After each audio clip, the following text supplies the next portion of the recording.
Are you able to see my screen?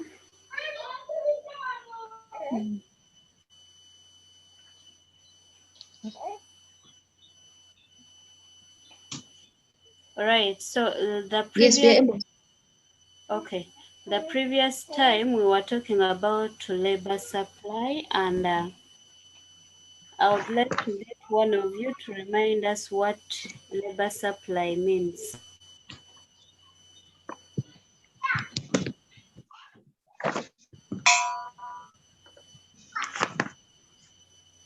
You unmute your mic and then tell us.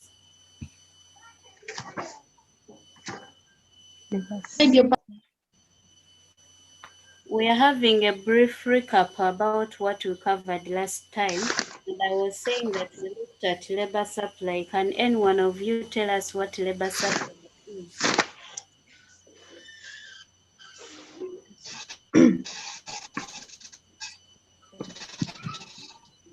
Hello? Yes, Excuse me. Lucas. I see your mic. This refers to the number. Hello?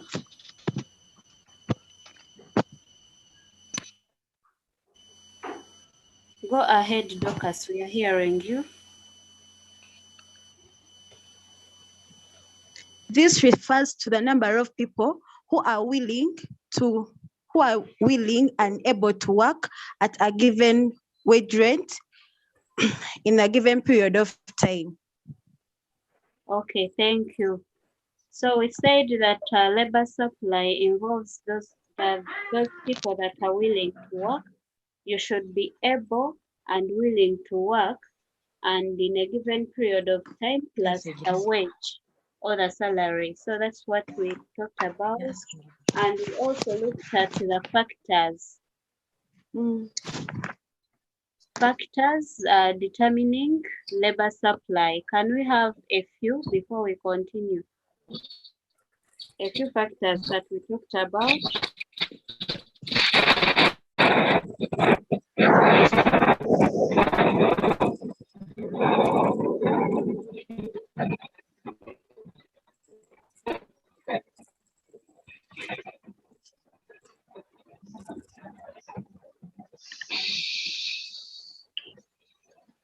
Alvin, your mic is unmuted. Are you contributing something? One of the factors that affect labor supply. Yes. We have working conditions. Go ahead. That's one I wanted to give. Sorry? Working condition.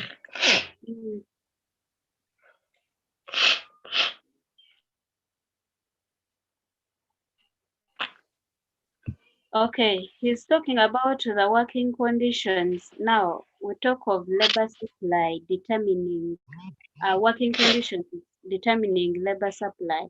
After looking at labor supply as the number of people that are willing to work at a given period of time and at a given wage rate.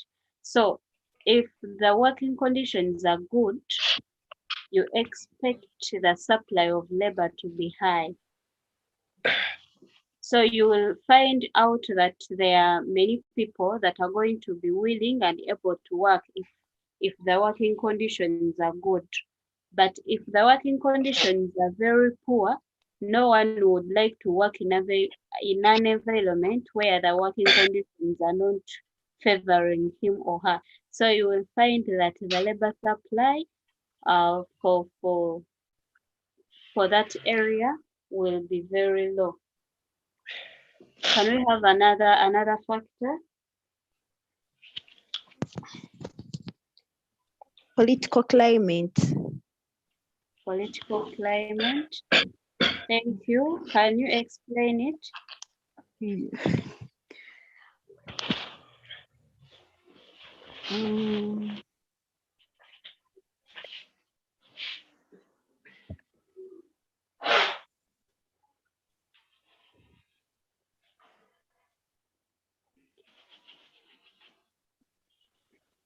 Madam, you help me. Okay, I can help you, no problem. So when you talk of political climate, dealing with the labor supply, Mm. The stability of the political climate will favor a lot of people, and that will lead to high labor supply. For instance, if the political climate of Uganda is stable, you'll Mm. find that the labor supply will be high. But if at all we had wars here or some instabilities in the country, no one would like to go and work. We can actually take an example of the pandemic we have now. We Mm. have COVID-19 right now. It is an instability in the country. And if you look at the medical workers that are working in that section, they are actually few. And if you try to consult to inquire from the medical workers, no one would like to go work in the COVID section because that the climate is not favorable. There is that instability of the pandemic making the working conditions actually also poor. So you find that if the country is suffering from the instabilities, the labor supply will be low.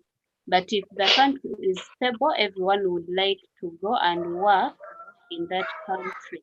So that's what we can talk about the political climate. Okay, madam. All right. So today we can look at, I think, what we call demand for labor.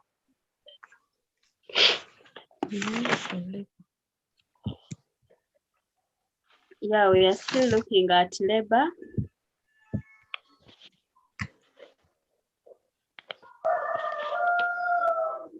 So we are going to look at demand for labor today.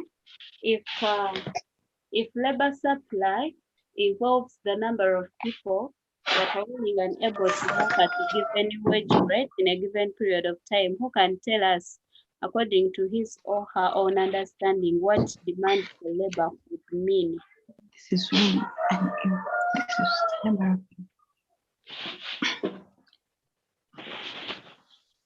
Yes, I want us to participate, to make that class interactive. It's learner-centered, not student-centered. So I expect a Okay. lot from you. Madam, can I give my opinion? Please go ahead. This refers to the number of employee an employer is able and willing to employ and retain in an employment at a given rate in a given period of time. Okay, thank you. Thank you for that input. Anyone else with another input?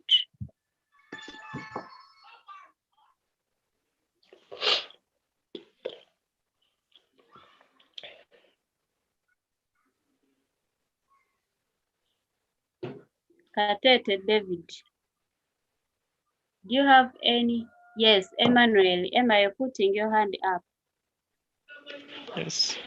Madam, demand for labor, it refers to the number of workers an employer is willing and able to employ at a given wage rate at a particular period of time. Thank you. Thank you. Anyone else?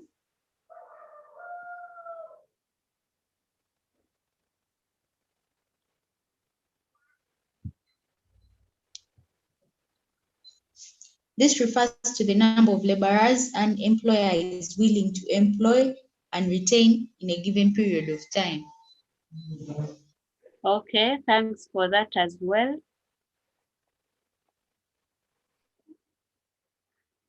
Okay, basically demand for labor, you'll need to include a few concepts. You need to know that you will mention the number of workers or employees, then you need the employers in your definition and wage rate and then the time. So you make sure that in your definition you have those concepts in each. For example, you can say demand for labor refers to the number of workers or employees that the employers are willing and able to offer jobs at a given wage rate in a given period of time. Mm. So you make sure that you have those concepts in the definition. Now you brainstorm the factors determining demand for labor.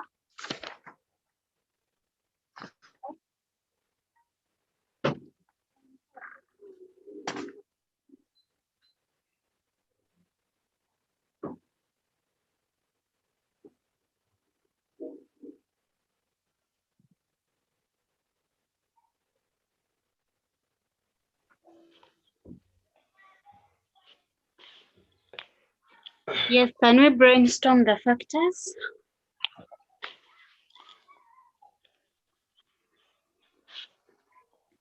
And what you should also know about some of these topics, you will need to just change the explanations, but most of the points will be actually the same.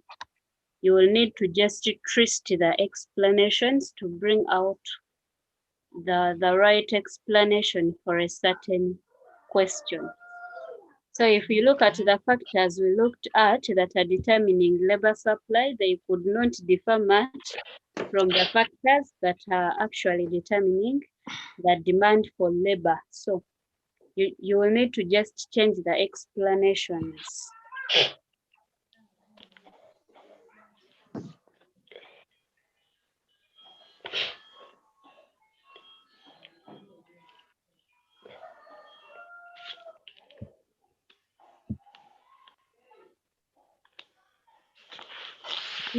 Can we have some of the factors?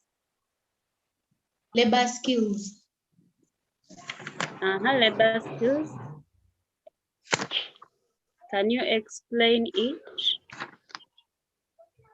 Highly skilled labor is highly demanded by employers because it produces a lot of output. It tends to be more efficient.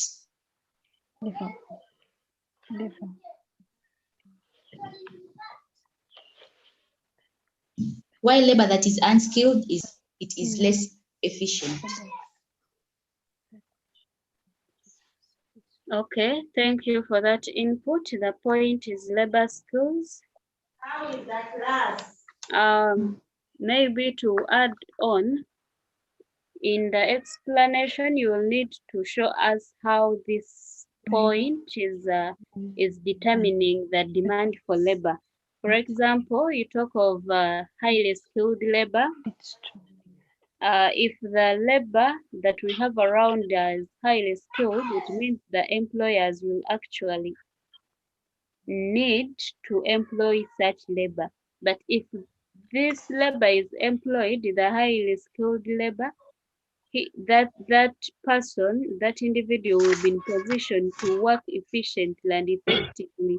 Therefore, the production will be very high, and you will need low demand for labor because the one you're employing is highly skilled, and therefore that person can actually do some work that would have been done by 5 people who are low skilled.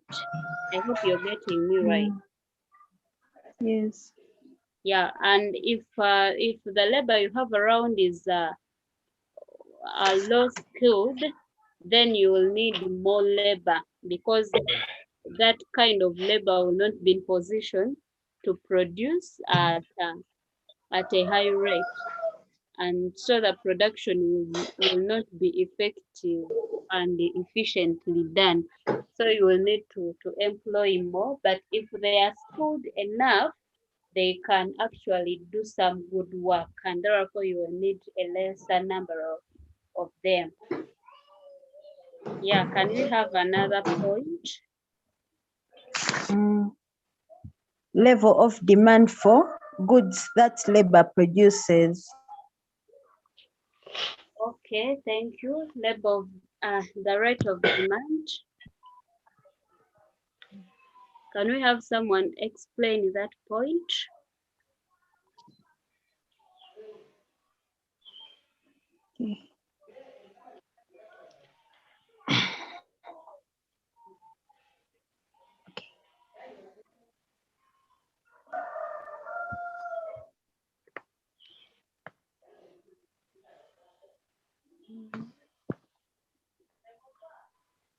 Okay.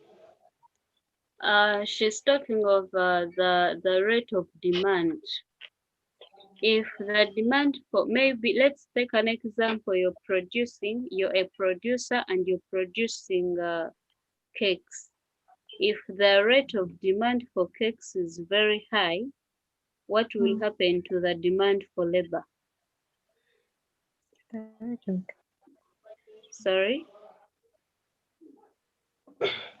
Alvin, what will happen to the demand for labor? If when the cakes are being produced, and what did you say? Sorry, come again. Please repeat what you said, like about the cakes. Oh, I repeat. Okay. So we are assuming that you're a producer and you're producing cakes, but the demand for cakes in your community is very high. The demand is very high.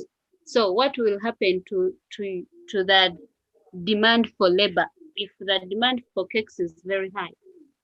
Yeah, so when the demand for when the cakes are being demanded highly, also the labor will be demanded highly. So labor demand will increase. Perfect. So you see that the demand for commodities will actually determine the demand for labor in a way that if you're having a high rate of demand for a commodity, you will need more labor to produce more commodities. Because the more the demand for a commodity, the more you, the producer, you will need to produce those commodities. So the quantity will increase because the demand is actually high. And for the quantity to increase, you will need more labor to actually produce that increased amount of that commodity. So the higher the demand for a commodity, the higher the demand for the labor, and the lower the demand for a commodity, you will need lesser labor to produce lower commodities. I hope you get me right. Yes. Okay. Pio, can you give us some other factor you think that can affect demand for labor?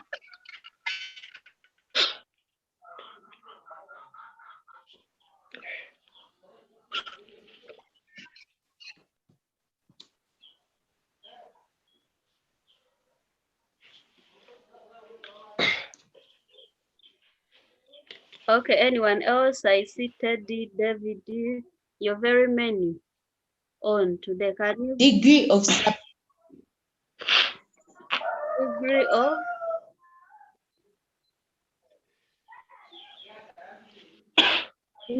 sustainability, substitutability of labor with other factors. Petronella, you weren't clear. You can please come again. Degree of substitutability of labor with other. Okay, degree. Maybe you want to mean a degree of substitutability with labor. Okay, you can go ahead and explain.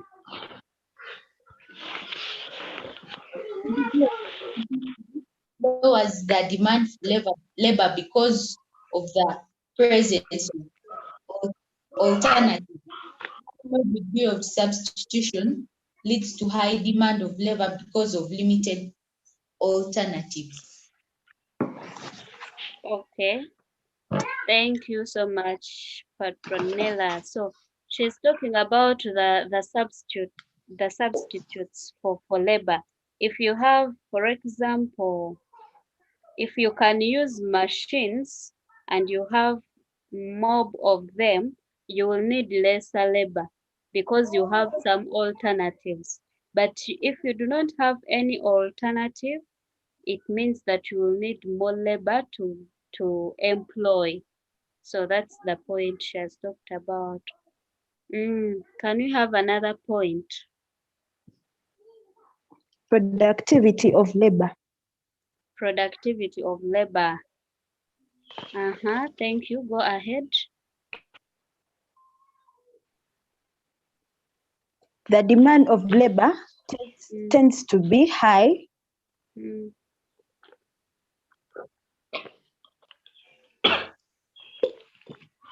for high productivity labor, while the demand for labor tends to be low when the productivity is low. Thank you. So she's talking of the productivity of labor, and she has said that if you employ some people and those people are productive enough, you will not need more people because they can actually meet your needs as the producer. But if the productivity of the employees is very low, you will need more labor to employ in order to meet your target as the producer. So any other point before we look at what we have here?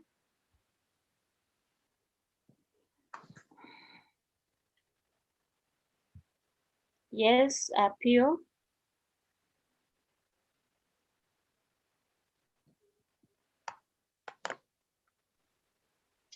I really don't know how to explain this point. It's okay. It's okay. You can give it out and someone else can explain it. The proportion of labor cost. Come again.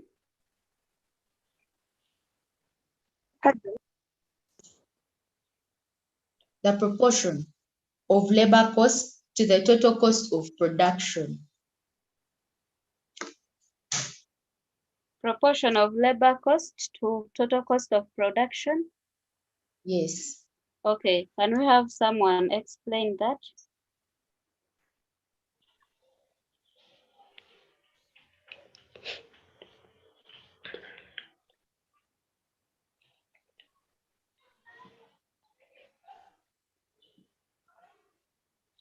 No one? Okay, I can talk about it.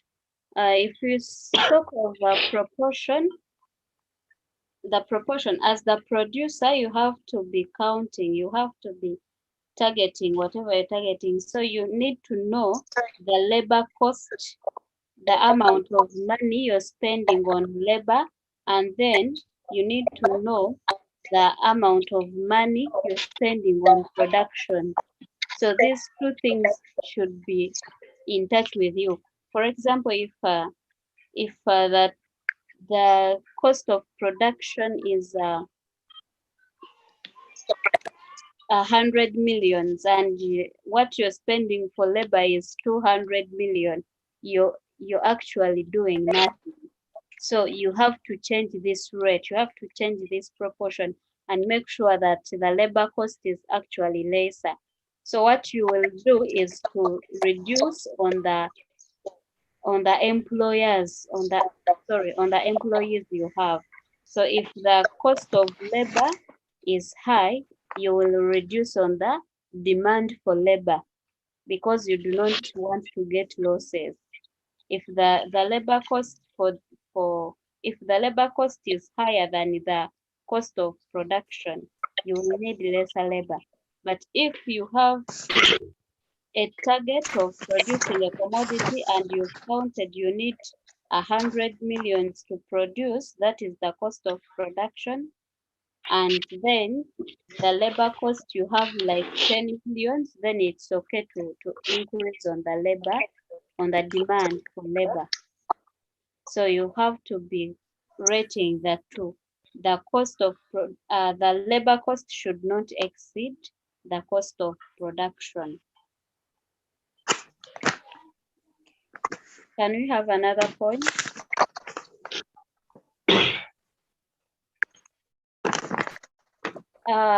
You will need to rename your devices. Some numbers, for example, take 2F, you will need to rename it to your name for easy identification. Okay, I think we can look at what we have here. We talked of demand for labor as the number of workers, employees that are the employers are willing to offer jobs at a given wage rate and in a given period of time. So I think that's clear to everyone.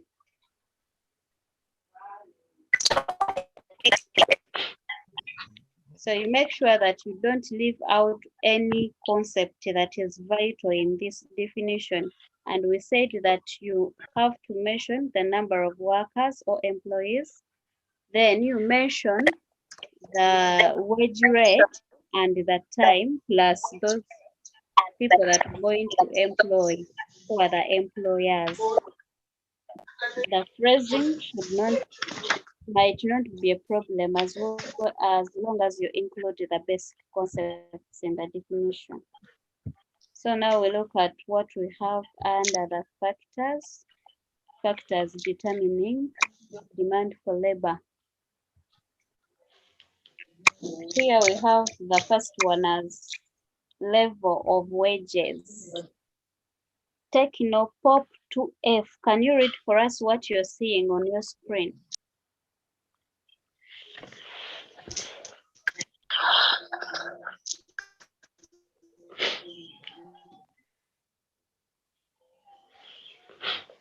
David, go ahead. You're putting your hand up. The level of wages.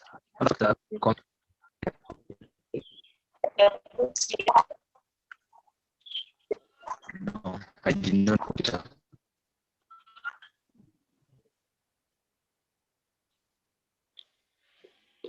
Oh, sorry about your network. The network is not clear. We can have someone else read for us. David, can you read for us what you're seeing on your screen?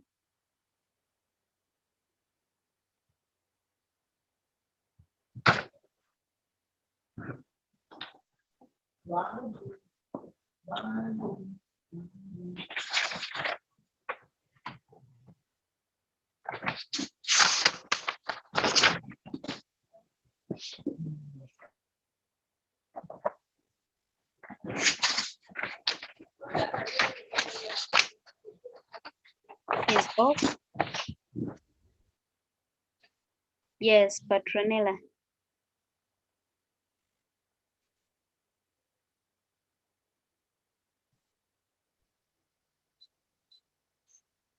Other factors held constant. The higher the wages, the lower the demand of labor because labor is expensive and the employers capital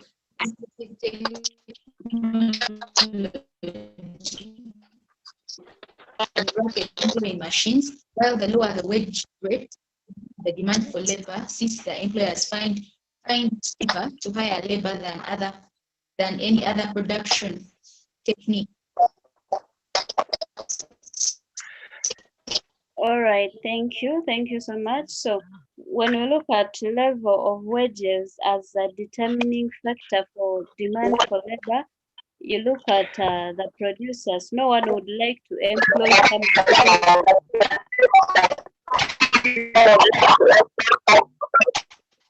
whose wage rate is very high. So you find that if the wage is very high,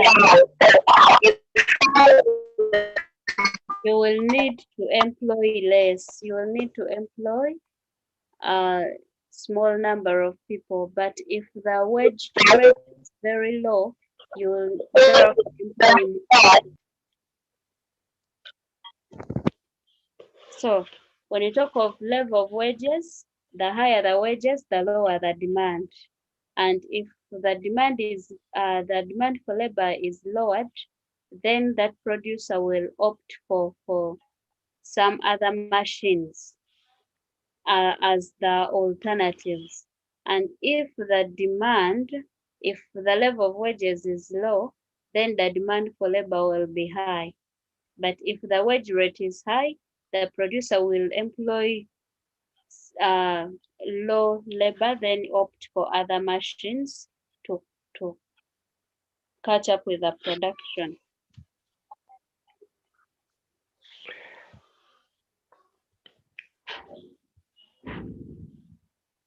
We look at another factor. There is a level of demand for the products that are produced by labor. This we've talked about it. One of you uttered it out and we explained it. So if the demand is high, the demand for the products, if the demand for a commodity is high, then the demand for labor will also be high to make sure that you fulfill the customer's desires or the customer's needs. And if the demand for the products is low, then there is no reason of you employing more labor because you're producing low quantities due to the low demand. So the higher the demand for the products, the higher the demand for labor. And this is to meet the customer's desires. And then the lower the demand for the products, the lower the demand for labor, since the products produced are not so much needed by the consumers. We continue. We have here another point, productivity of labor depending on the skills, health of the workers. This we also talked about it. Someone said it, and we said that the higher the productivity, the higher the demand for labor. The more the productivity of labor, the higher the demand for labor, since it contributes greatly to the total earnings of the farm. And the lower, since it contributes less to the total earnings of the farm.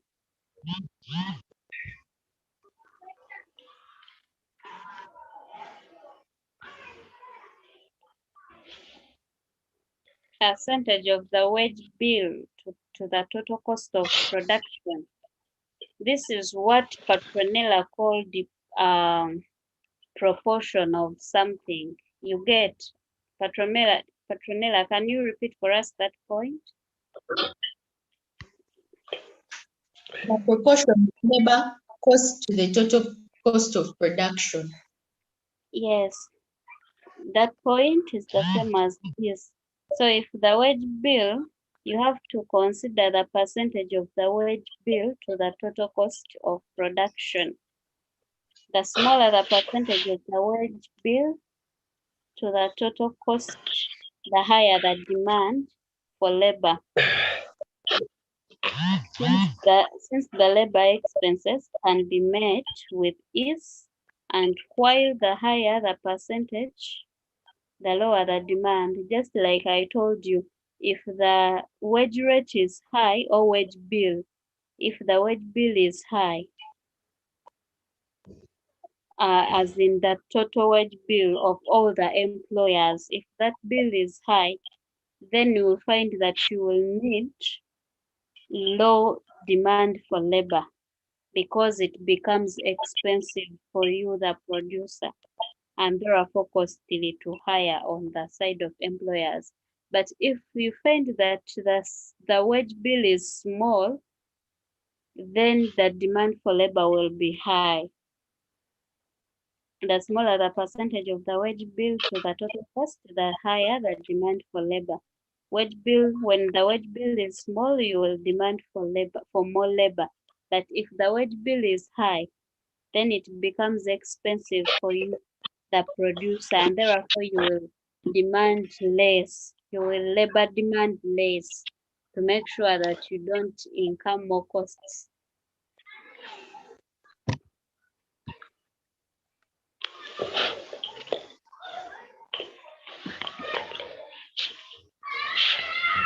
Availability of cooperant factors of production that complement labor in production of goods and services. If these factors are available, the demand for labor will be high. Since labor does not work exclusively, but if these factors are scarce, then the demand for labor will be low.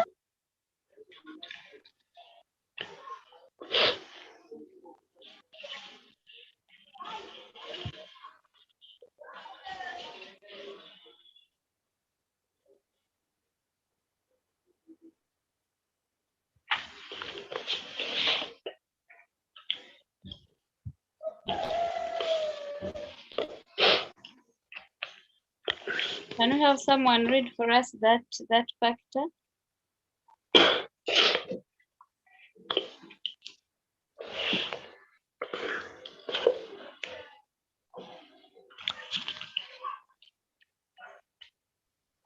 Yes, Apio. The cheaper it is to use capital, the lower the demand for labor. The employer decides to use the capital that is cheap, so as to minimize costs. However, if capital is high and therefore expensive to hire, the demand for labor is higher since then labor turns out to be cheaper to hire. Oh, thank you.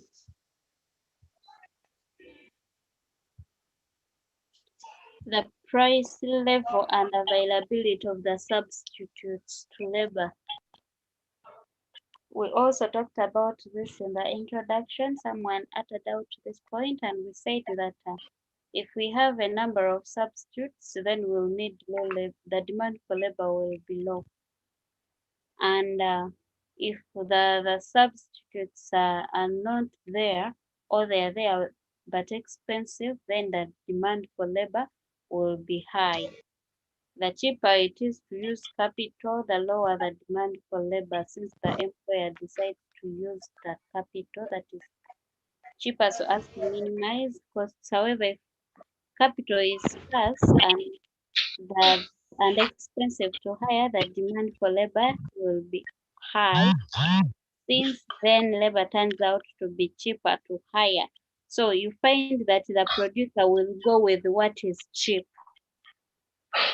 If labor is cheap, then that producer will demand more of labor. If it's the capital that is cheap, then the producer will opt for capital and then demand less the labor. So if there are substitutes to labor and labor is expensive, the producer will go with the substitutes. But if the labor is cheap, or if the available substitutes are very expensive, then the producer will opt for labor, and therefore the demand for labor will rise.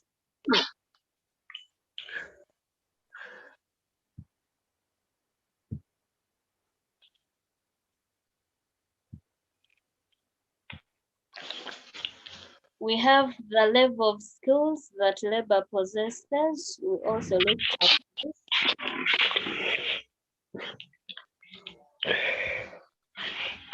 So if you have your skills and you're well trained, you're going to be demanded by every producer. And if you're trained well, your productivity will also be very high. But compared to the other person who is not well trained, compared to that person who has gotten low levels of skills. Type of technology or technique of production that is being used by the employer also determines the demand for labor. For instance, we talk of capital-intensive technology. If the kind of production you're dealing with is actually, if that production needs capital-intensive technology, then you will need capital more than labor, and this will lead to low demand for labor. But if the production you're dealing with needs less capital, then you will need more labor. You will need to employ more labor because the production you're dealing with needs no capital or lesser capital technology. So that kind of production also determines the demand for labor. For example, if you're producing some commodity, like which commodity? Give us one example of any commodity. You give us a commodity that needs capital intensive technology and the other one that needs no technology.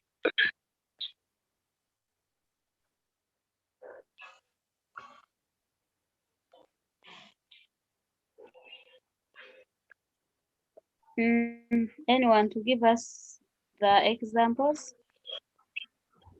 If you're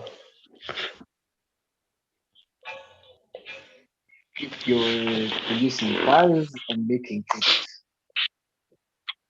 Yes, the example is if you're producing cars And baking cakes, I think and the baking cars need cakes. more capital intensive technology. Oh, thank you so much for that. So he's giving us an example of cars and then baking cakes. If you're producing cakes, it means that you will need more labor because there are no much capital intensive technology needed in the production of cakes. But if you're producing vehicles, then you will need more capital and you will need low labor, low demand. The demand for labor will be low because the kind of production you're dealing with is capital intensive.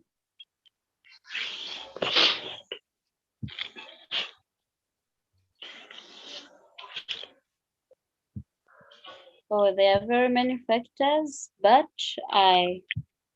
we can stop here for now, and I request you to use any software. You can use any software, then answer those questions. Forward the answers in the group. So the first question is telling you explain the different causes of low labor demand in Uganda. Then secondly, under what circumstances may labor demand be high? When do you think labor demand will be high? So I want you to answer those questions, then forward the answers in your group, in the WhatsApp group. I will look at them. Meanwhile, you can ask any question before we end our engagement.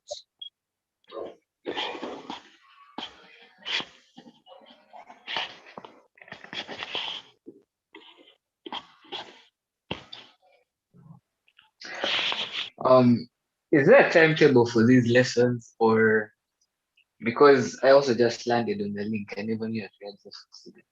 Oh, the timetable is there in the group. Someone will forward it to you again in the group. Maybe you have just joined, but the timetable is there. Okay.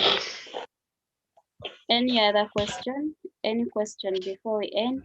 I hope you're done putting down the questions.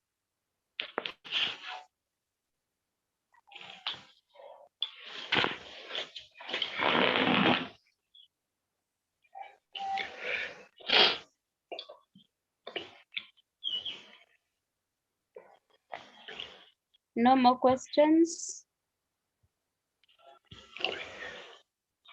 Marvin Ibisaso, Lamula, Namusoke, Marvin, Prosi. No questions. Pamela.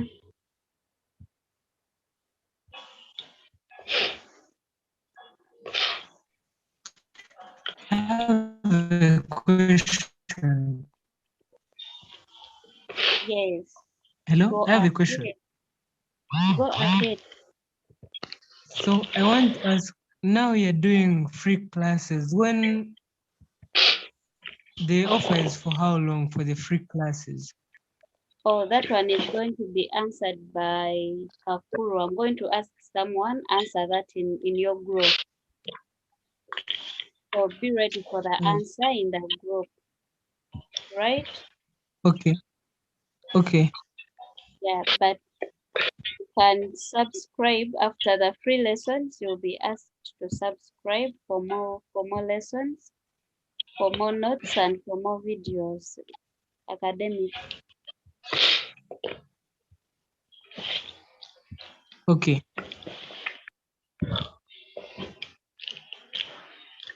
Yes, any other question? You can as well ask about what we've covered today.